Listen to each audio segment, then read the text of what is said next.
Pourquoi faut-il intégrer l'achat des liens dans une stratégie du netlinking au lieu de chercher des liens naturels Alors, moi, je conseille de faire les ben, deux. Enfin, déjà, ok. par défaut, je conseille de faire les deux.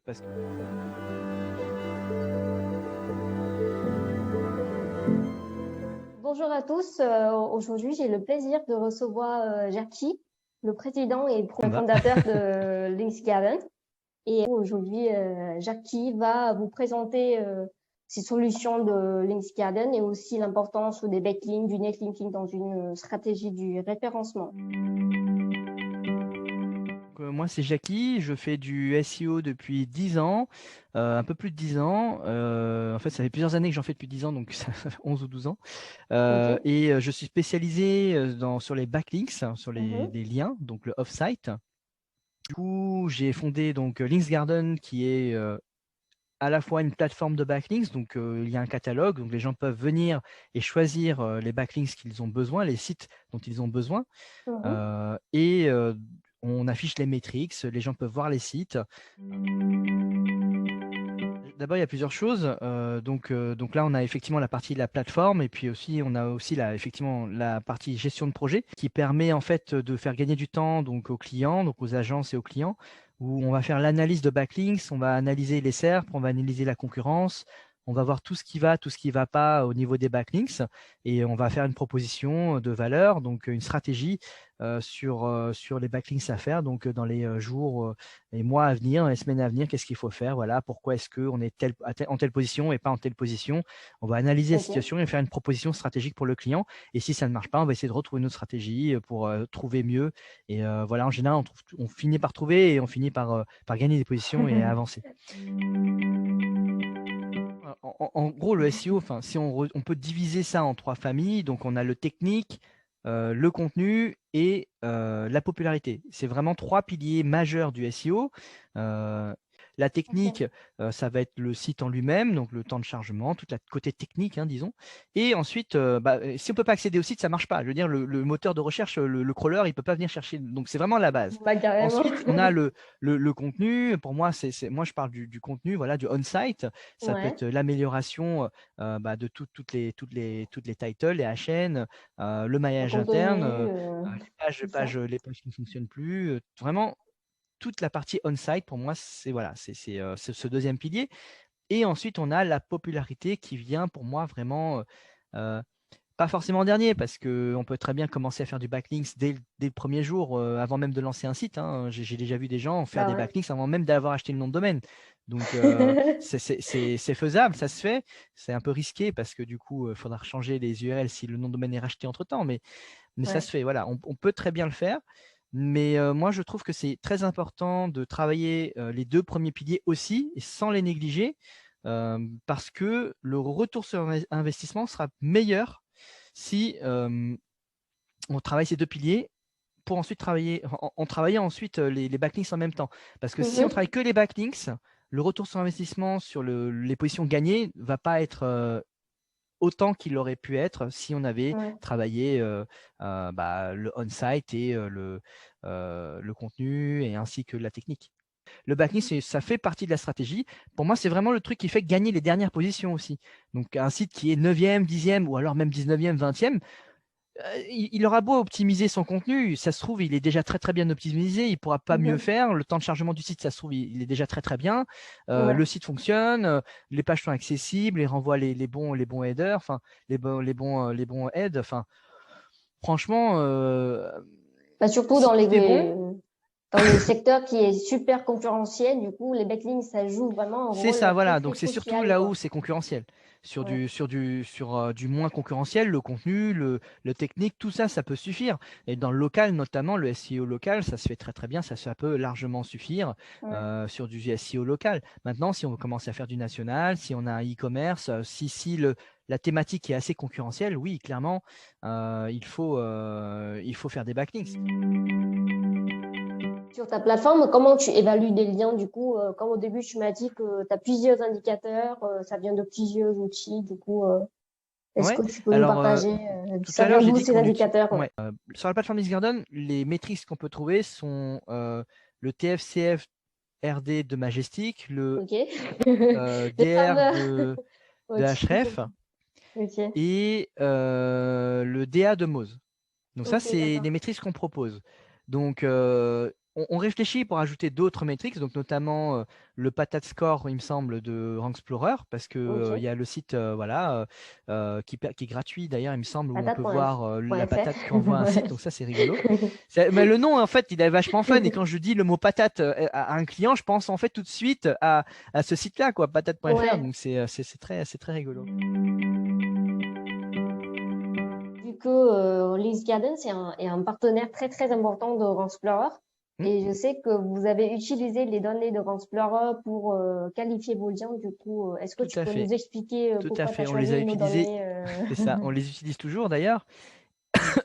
On les utilise toujours, bien sûr. Bah, oui, tout à fait. Alors, c'est quelque chose que j'en parle pas trop, mais effectivement, pour moi, c'est l'un des meilleurs outils aujourd'hui pour les mots-clés, puisque Ok. vous avez l'une des plus grandes bases de données de mots-clés et de suivi voilà, En en France? France Ouais. et français. Et pour moi, c'est un outil qu'on utilise quotidiennement, en interne, Mhm. en tout cas, dans la partie gestion de projet. Et quand on fait des audits, c'est l'un des outils Ah, qu'on tu fais utilise le des audits pour plus. des clients. Ok, d'accord. Alors, on ne fait pas forcément des audits pour les clients. En fait, ce qu'on fait, c'est que, comme je disais tout à l'heure, si le site du client n'est pas prêt et qu'on ne travaille pas trop avec eux, donc parfois, enfin, tout le temps, en fait, on va passer le site sur Rank Explorer, par exemple, pour voir Ok. est-ce que la courbe de mots-clés, où elle en est, voir les URL positionnés. On va travailler sur toutes ces choses-là, toutes ces notions-là. Ok, Regarder les d'accord. concurrents aussi, on va pouvoir trouver les concurrents directement Ouais. via l'outil Rank Explorer. Ouais. Et donc, on s'en sert. Et même d'ailleurs, enfin, moi, je vous fais de la pub, du coup, moi, quand je fais mes appels avec les clients, c'est l'un des Ok. outils que j'utilise avec les clients. Donc, en fait, je leur montre directement, voilà, j'utilise Explorer, voici comment on s'en sert. Je vous fais de la démo commerciale, en fait. Ok, Mais d'accord. Bah, merci beaucoup. non, mais c'est vrai, et je l'ai fait tout à l'heure, juste avant qu'on s'appelle. Je l'ai fait bah là, il y a entre 14 et 15 heures. Ok. Donc, on a passé une demi-heure sur Explorer où le gars, je lui ai limite fait une analyse sur ses mots-clés et de ses concurrents via Explorer. Je lui ai même pas fait d'analyse, voilà, parce que je suis passionné et forcément, quand je commence à parler de SEO, c'est pas grave si je déborde un peu sur d'autres sujets. Si je parle pas Ouais. que de backlinks avec mes prospects ou mes clients fidèles et habituels, Bah bon, ouais. c'est pas très grave, C'est quoi. On peut assez aussi large parler quand d'autres même. choses. Et Donc, c'est ça, c'est large. Il n'y a pas que les backlinks. Ça, c'est quelque chose que je répète toujours. ok. Mais pour revenir du coup sur Links Garden et sur Explorer, on s'en sert d'abord, donc l'agence s'en sert de son côté pour voir l'évolution du nombre de mots-clés, les mots-clés positionnés, les mots-clés des concurrents. Et Links Garden, on s'en sert.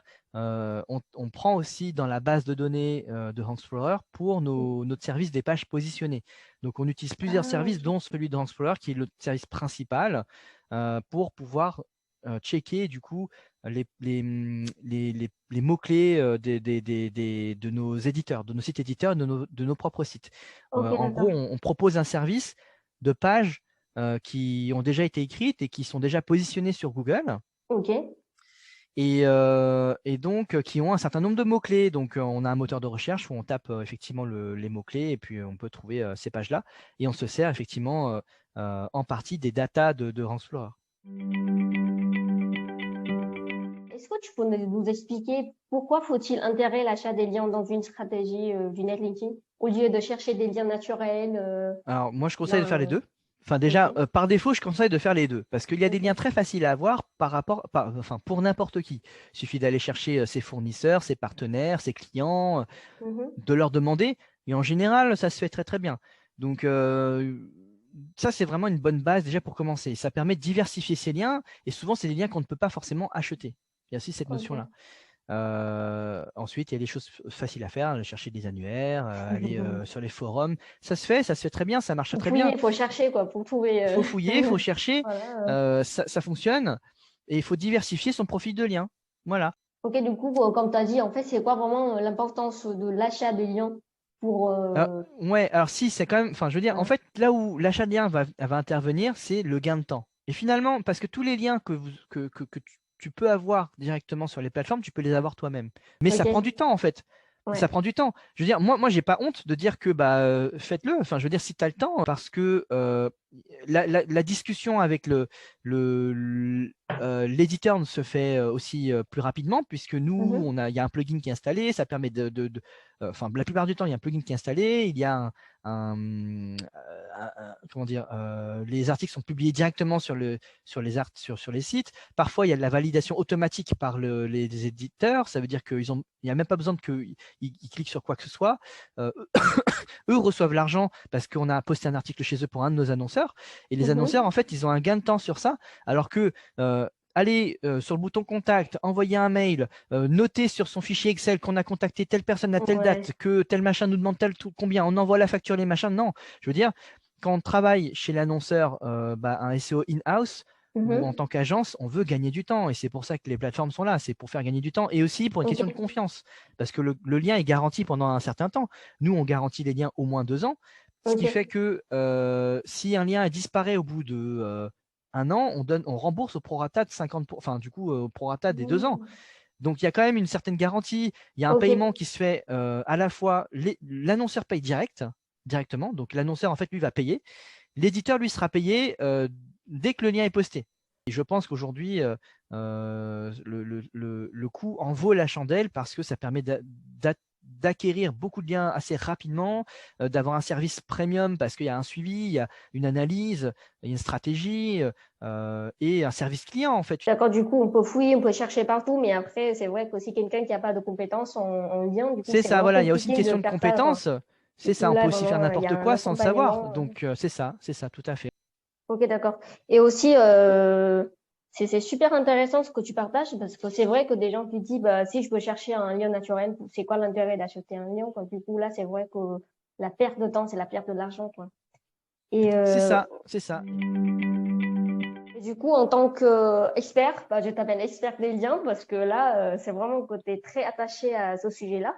Et est-ce que tu as Merci. des conseils aux utilisateurs ou à ceux qui veulent intégrer l'achat des liens dans leur stratégie de référencement? Imagine s'il y a des erreurs à éviter ou y a-t-il des bonnes pratiques à adopter, quoi? Ouais.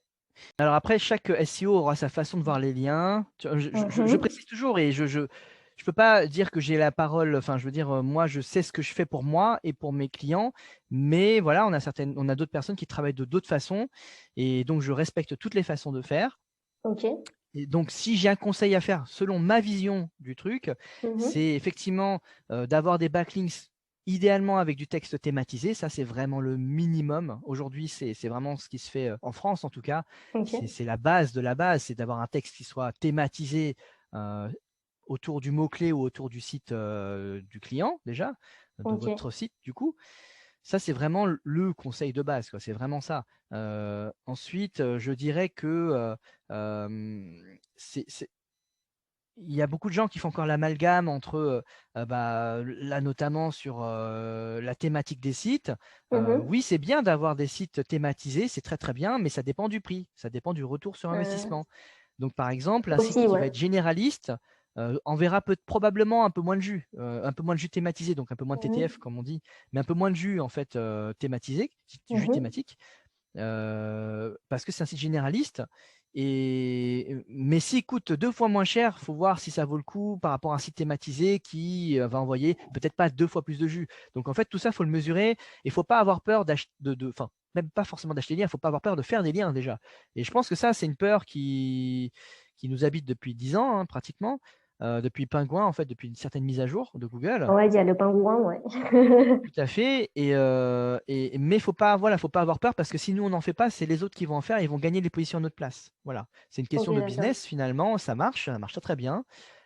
Pour moi, la plupart des types de backlinks fonctionnent et ne sont pas particulièrement nocives dans le sens où, en tout cas selon le discours de Google, c'est si un Ouais. lien est fait et qu'il n'est pas et Pas pertinent, pas très pas pertinent thématisé.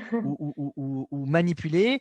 Donc, Ouais. page rank égale 0. Ça veut dire qu'en fait, on n'envoie pas de jus à partir de ce lien-là. Donc, en fait, aujourd'hui, ce qui est traître et je pense que c'est traître dans l'algo de Google, c'est qu'en fait, on ne Mhm. sait pas si l'action qu'on a faite était positive ou pas, puisque il n'y a rien qui se passe. Voilà. En tout cas, sur le jus, là, je parle du jus, mais après, on peut potentiellement avoir des pénalités sur les encres, sur optimiser, sur certaines thématiques. c'est encore un autre sujet, hein, évidemment. Ouais. Mais voilà, faut pas hésiter. Pour moi, la plupart des types de liens marchent. Donc, un lien sur un site généraliste, ça fonctionne. Mais c'est toujours une question de Ok. retour sur investissement. Et d'accord, faut être raisonnable au niveau du budget aussi, quoi, pour choisir C'est un ça, en lien. fait, je pense qu'il faut trouver le bon rapport qualité-prix. Mais tout ça, c'est difficile. De toute façon, je pense que c'est difficile de le mesurer quand on n'a pas vu tous les sites. C'est difficile de mesurer. Et je pense qu'après, quand on a commencé à avoir l'habitude, on connaît les prix pratiqués dans nos thématiques. Après, au niveau des conseils, bah, je dirais, faut pas être très content, mais je dirais de pas trop se fier à tous les outils non plus. Voilà. De un, ce sont des machines externes à Google. Donc en fait, un site qui a peu de métriques, et ça se trouve, il va envoyer beaucoup de vues parce qu'il est très thématisé pour plein de raisons et Google fait que, enfin, comprend que ce site est bien thématisé et donc va envoyer du jus ou je ne sais quoi. Mais il y a plein de raisons qui font que, il est possible que les outils se trompent. Donc, faut pas regarder que ça. On a plein de gens qui nous disent: «Ah oui, mais moi, oui, j'ai perdu 3 de TF, oh, j'ai perdu 10 de TF». Oui, mais attends, tu as gagné des positions, non?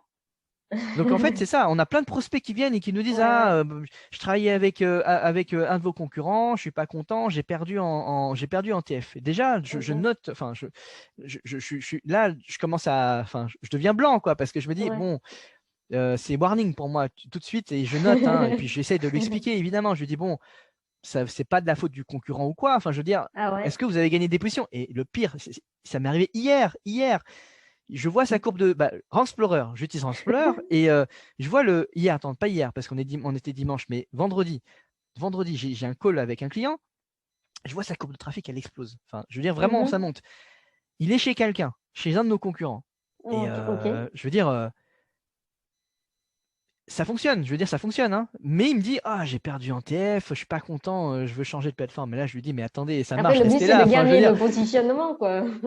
ouais, c'est ça. Le but, c'est de gagner faut pas oublier que là, on est là pour gagner on est là pour faire du business, quoi. On n'est pas Ouais, là ouais. pour voir des métriques. Donc, Ouais. faites attention aux outils, c'est de très bonnes aides. Ce sont des très bonnes aides. Et pareil, au niveau des outils, il y a aussi des outils qui peuvent aussi. Tout à l'heure, on a parlé de PageRank égale 0. On a notamment SEMrush qui, un toxic score ou je ne sais quoi par rapport aux liens toxiques. Ok. Honnêtement, ils font penser à un grand public et aux gens que les liens peuvent être négatifs, alors que dans la communication Google, même si parfois ils ne communiquent pas toujours tout ce qu'ils font, ou alors ils Bah communiquent à l'envers de ouais. ce qu'ils font, mais en tout cas, le message de Google, c'est un mauvais lien égale jus égale 0, pas Jean égale 0. Il n'y a pas de perte de position. En tout cas, c'est ce que eux disent. Et vraiment, regardez vos positions, regardez pas toujours que les métriques. C'est souvent, c'est pas là sur la même échelle, le positionnement et les métriques des outils, quoi. Du coup, Oui, ok, oui, alors d'accord. après, Ouais. chaque outil a ses propres métriques. Faut rester avec le même outil en général pour comparer une chose à une autre, évidemment. Ouais, c'est des calculations différentes, quoi. Donc, Oui, oui, oui, mais globalement, les outils, franchement, ils s'en sortent bien sur le jus qu'envoie un site. Globalement, mhm. voilà. Globalement, c'est vrai qu'ils s'en sortent assez bien, même s'il y en a qui fonctionnent quand même un peu moins bien que d'autres, ou plus mieux que d'autres en tout cas. Et, mais globalement, voilà, dans 80% des cas, les outils de monsieur, madame, tout le monde fonctionnent bien. Et je pense qu'il n'y a pas un outil secret. Il n'y a pas un outil secret. Ok, d'accord. Ok, bah c'est super, super utile ce que tu as partagé, je pense. J'espère que ça peut aider des gens qui veulent intégrer l'achat des liens dans leur stratégie du référencement. Ouais, Il y a tout des à fait. choses à prendre en compte et des erreurs à éviter vraiment, quoi. Ouais, et puis il faut Ok. pas hésiter justement à prendre des abonnements Rank Explorer. Alors, je suis pas en train de faire du placement de produit, mais c'est vrai que SEMrush, ça coûte trop cher. Ça coûte trop cher pour ce que ça propose. Et enfin voilà, si vous, honnêtement, Rank Explorer, ça fait très très bien le job. Et Bah, merci. c'est sous-coté. Honnêtement, c'est sous-coté. Je veux dire, je comprends pas. Moi, je comprends pas. Les abonnements sont vraiment pas chers. Faut regarder, aller voir les prix. Ben, s'ils sont là, les gens, j'imagine qu'ils connaissent déjà un peu. Mais non, non, franchement, Ransplower, c'est un bon outil, quoi. Et Ouais, on s'en sert plus. Nous, on s'en sert plus que SEMrush. Voilà. Je vais sortir ma boule de cristal. Honnêtement, te dire oui, ce serait mentir. Enfin, je veux dire, moi, en fait, je pense qu'on est comme tous les SEO. Ouais. On apprend les mises à jour que quand elles sont déjà en place ou alors quand ils sont annoncés. Et c'est difficile de se projeter et de dire est-ce que X, Y, etc. Mhm. Je ne saurais pas répondre à cette question-là en disant je sais lire le marché. En fait, Ok. c'est toujours très imprévu, puisqu'une mise à jour peut venir du jour au lendemain. Il y a des changements qui peuvent se faire, même s'il y a très très peu de mises à jour et de changements, en tout cas au niveau des backlinks depuis quelques temps, depuis quelques Mhm. années. Et la plupart des mises à jour qui sont faites sont principalement des mises à jour sur le spam, mais le spam de contenu et sur l'intention du contenu, c'est vraiment sur les mots-clés, etc. Ok, Et le d'accord. contenu. Pour l'instant, on parle beaucoup des pratiques, on dirait, entre guillemets, propres, quoi. Du coup, c'est pour ça qu'on dit que l'achat de backlinks, mais jusqu'à maintenant, ça marche, voilà. Donc, du coup, il faut Bah continuer. voilà, après je pense qu'il faut. On Bon, s'adapte en fonction. le plus important, c'est de dormir tranquillement sur ses deux oreilles. Après, dans tous les cas, il y a toujours des risques à prendre si on veut gagner des positions, quoi. C'est un gain de Oui, oui, temps, oui, oui, juste c'est même ajouter un texte, même ajouter du contenu, modifier ce contenu, c'est un risque de perdre des positions pour revenir plus tard, plus haut. C'est un risque, mais si on prend pas de risque, on fait pas de business et on gagne pas d'argent. ouais. Merci beaucoup pour l'invitation, surtout. Avec Et plaisir. puis ça me fait vraiment très plaisir depuis le temps qu'on discutait justement avec Explorer de faire une vidéo un peu en commune pour Bah parler un ouais. peu voilà, de comment nous on utilise Explorer, de comment fonctionne Linksgarden. Donc ça me fait vraiment plaisir voilà, de te voir aujourd'hui.